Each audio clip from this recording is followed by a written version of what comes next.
Hello and welcome back to the Hertha Berlin save, or welcome if you are new to this save, which I know a lot of you will be. There is a lot of new subscribers on the channel. Thank you very much if you have subscribed.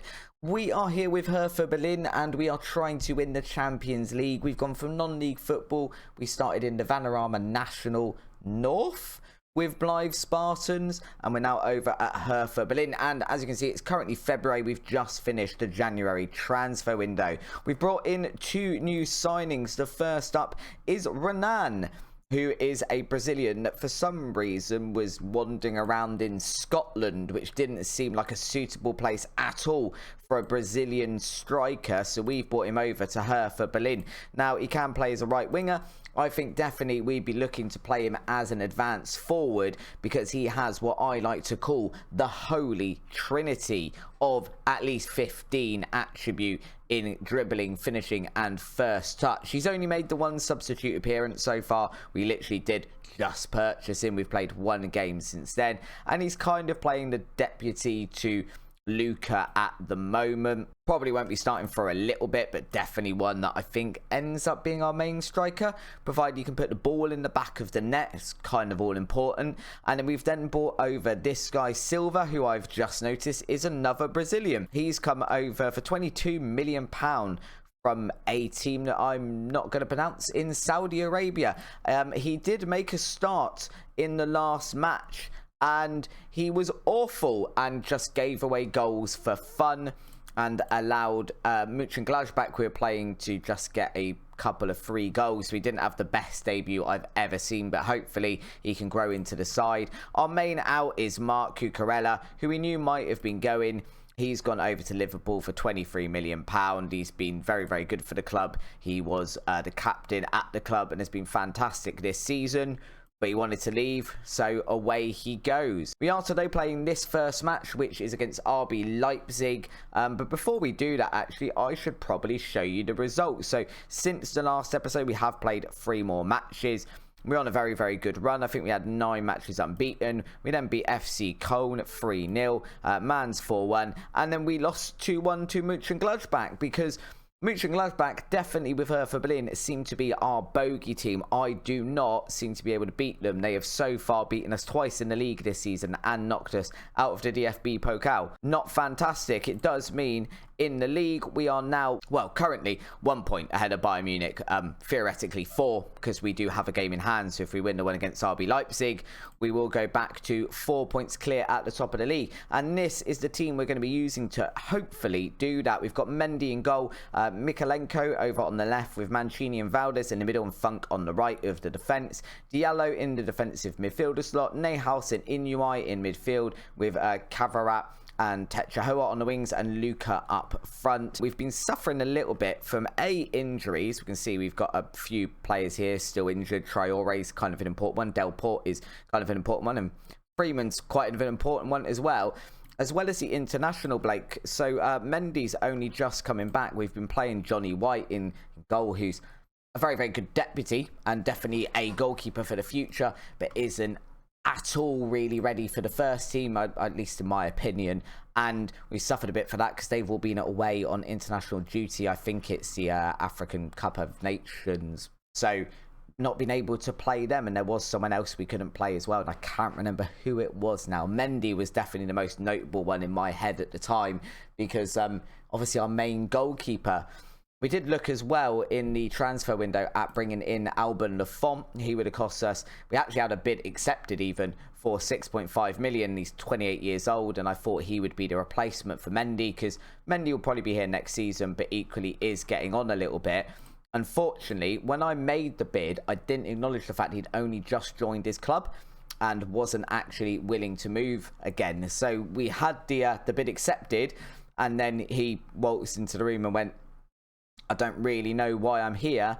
I've literally just joined my club and I don't want to talk to you, which was a little bit unfortunate. So Mendy gonna remain our number 1 goalkeeper, at least for a little while. And that was the quietest match of football I've ever seen. I have not edited any of that out. That was the actual entire first half.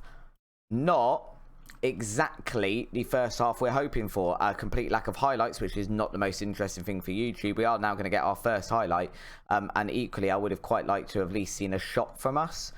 We do seem to be doing all right, but difficult to tell without any highlights. Big long clearance there to Luca, hasn't quite come off, and RB Leipzig now through on goal. All that is not what we want, although it has gone back to Philip. If you're new to the channel, Philip is the little man who lives in the referee's ear. I don't know why he's called Philip. There is literally no reason for this other than I have like one brain cell and he's called Philip in my world. But we are now 1-0 down, which is probably the more important thing. And we're going straight on the attack because I dropped it back to positive for this match, but we have been playing attacking for every match in that 9-match run, so maybe I should just trust that and not go, we're against a bigger team, let's drop back. We have just kind of put a ball into the box there, which was a bit of a hopeful one, and nothing's come of it. And RB Leipzig once again now going to just keep possession and slowly come forward. They're not exactly ploughing forward, which does give us a bit of time to regroup, but equally we're not really doing a lot in terms of attack in this episode, which I would quite like us to start going and, you know, having a shot, or at least looking like we're going to score. Luca, we're looking down here at the match stats, is on a 6.3, as is Kavarat, as is Tetrahoa. So our entire front three are all having not shocking games, but not exactly good ones either. And we're looking like we're going to give away a penalty. We have managed to avoid that, which is nice. And Luca, I think, let's just take him off. Let's bring on Renan. You can see Renan for the first time. And Yellow, we're just quietly tell him to ease off the tackles, please and thank you. We've had enough red cards this season. If you've watched this series already, you'll know we love a good red card at Hertha Berlin. It is apparently what my players are into, just absolutely bodying the opposition. Kavarat's going to have to come off as well. We'll bring on Floriento Penna over on that left-hand side. And Funk's just coming back from injury, so we probably don't want to leave him on too long when he's looking tired either. So Jaeger can come over in the right-back position. And we are not looking anywhere near like we're going to score. We are proper rolling over and just taking it, really. Inuai's got a yellow card now. RB Leipzig have almost just scored off of a corner, although we have managed to kind of deal with it. Kind of being the exact word that is needed here. It is very much a we've kind of dealt with it. Not really dealt with it, but just done enough to not concede again. If we could just go and nick one here at the end, just so we get a point out of this match, that'd be great. Neyhouse is bags of space. Not really the finish we were looking for, though. Bags and bags of space. Not really done a lot with it. And it does look like we are going to go 1-0 down, or we are going to lose 1-0 to RB Leipzig. We are going to lose 1-0 to RB Leipzig. That is not what we want. We seem to be going on a bad run.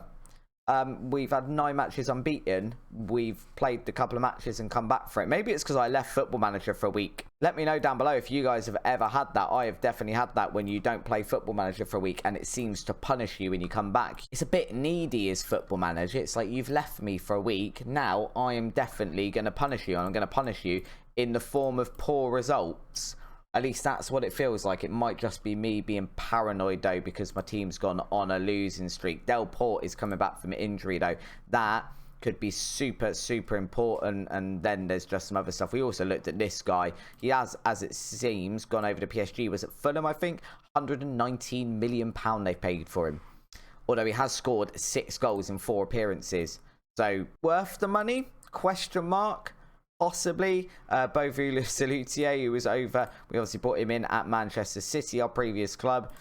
He keeps coming up on my scouting reports because my scouts are desperate to see him again, I guess. Not that I think any of my scouts were actually with me at Manchester City. I guess I've just told them about him in the dressing room, in the office, and they've gone, he sounds all right. Bring that lad in. That's what we need. Anyway, we've got the match against Stuttgart in 3 days. We're going to get over to that one now. I'll see you there in a second. So, a fairly similar looking side for the match against Stuttgart. Mendy in goal, Michaelenko, Machini. We've now got Silva in defence and Funk as our back four. Freeman, Traore and Inuai in midfield. Cavarat and Techo on the wings with Luca up front. It's, again, fairly similar. I think there's 2 changes in that. There's 3 changes. You're an absolute liar, James. You don't even know what's going on with your own team and you call yourself a football manager. This is exactly why your team are losing. Rant over. Let's go and face Stuttgart and hopefully get 3 points out of this one. We kind of need it now to stay at the top of the league. I don't think you can give Bayern Munich too much breathing room without them overtaking us in the league. And we've kind of given ourselves enough room. We were 7 points ahead at one point to be able to lose these 2 matches. But we won't get another chance. We lose again now, and Bayern Munich have definitely overtaken us. We don't play them again this season either, so it's not even like we can go and gain those points back. If we do drop them, they are just gone. If you're new to the channel as well, comment down below. Let me know something about yourself. What do you like? What sort of things you like seeing on Football Manager? Do you like anything other than Football Manager? I assume you like Football Manager if you're on the channel. You can probably tell by my background, I really like Pokemon and wrestling. That's a wrestling belt over there. If you're in the UK as well, we have obviously got quite a nice big wrestling show coming up. If you're not into wrestling, that sentence probably right over your head. But let's get back to the football. Funk here over on the right. Can he get across into the box? He can. It is in for Luca. He's been burying those chances all season. I think he's on 19 goals. Something to that effect. 19-20 goals so far in the 23 matches we've played in the league, and that one should definitely have been his 20th, assuming he is on 19. I need to actually look at that now, because that is going to bug me all match now I've said that, if we don't look at Luca. And I feel like it's relevant for those of you interested. 19 appearances, 18 goals so far in the league.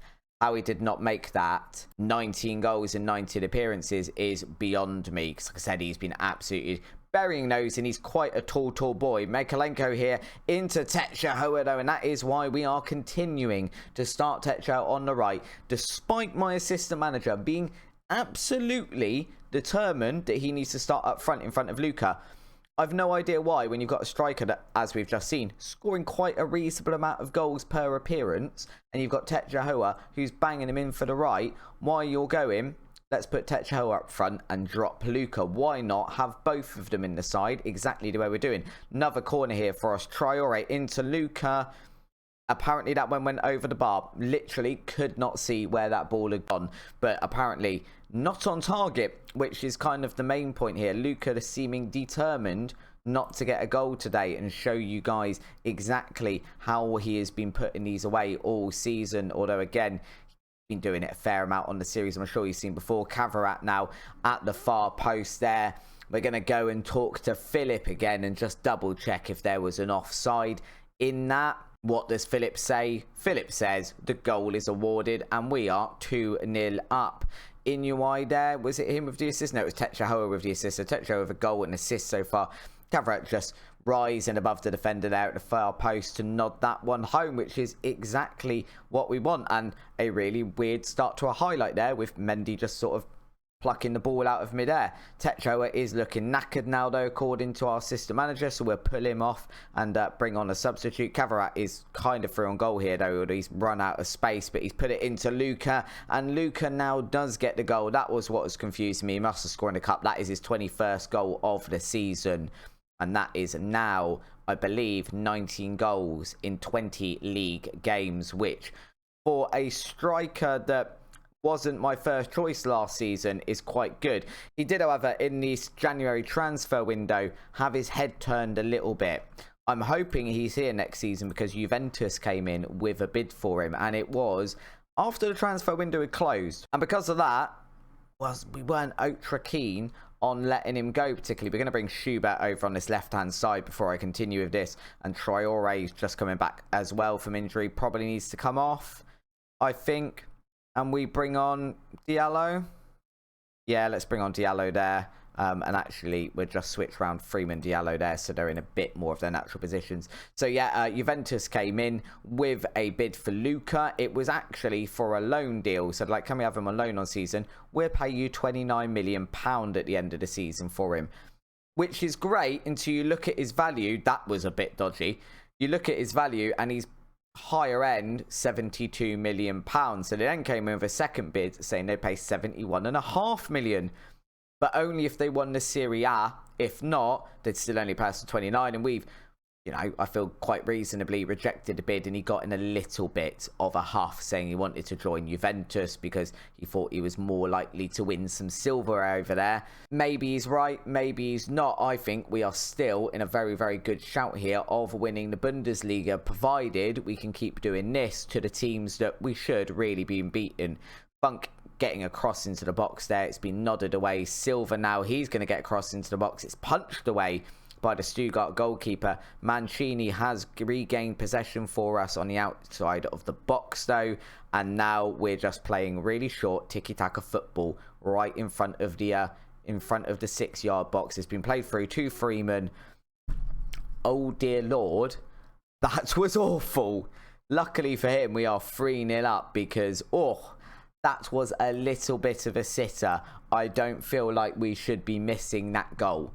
If I'm honest, feel like we could have done better with that. It does keep us top of the league though. Even if Bayern Munich now win their game in hand, we will still be top of the league, but only by 1 point. Looking ahead at our fixtures though, I think the next two big important matches really for us, we have got Hoffenheim, but either side of that we're probably right. So Borussia Dortmund and Bayer Leverkusen. If we're having a look at the league table, Bayer Leverkusen in 5th, Borussia Dortmund in 6th. I honestly thought they were both higher than that. That said, they are two teams that have some sort of shout of getting into the Champions League spaces. So you would think they are going to want to be playing well and beating us. So we will come back for those matches. And hopefully we're still in a position to need to come back for the Freiburg and the Aue. If anyone knows how to pronounce that, you are very welcome to tell me down in the comments below, because my pronunciation is, let's be honest, completely shocking. If you are here to listen to someone pronounce footballers' names correctly, it's probably the wrong channel for you, because I cannot talk English. If you have enjoyed that though, please do hit the like button, and if you haven't already, if you're new to the channel, hit the subscribe button as well. We are now past our original 100 subscriber goal, and we're now trying to hit 200. If we could do that by the end of May, it would be fantastic. So if you're enjoying the content, haven't already, hit the subscribe button. Until next time, guys, thank you very much for watching. I will see you on the next one for those two matches against Borussia Dortmund and Bayer Leverkusen. But until then, check out the video that's on the screen now. I'll see you soon. Bye bye.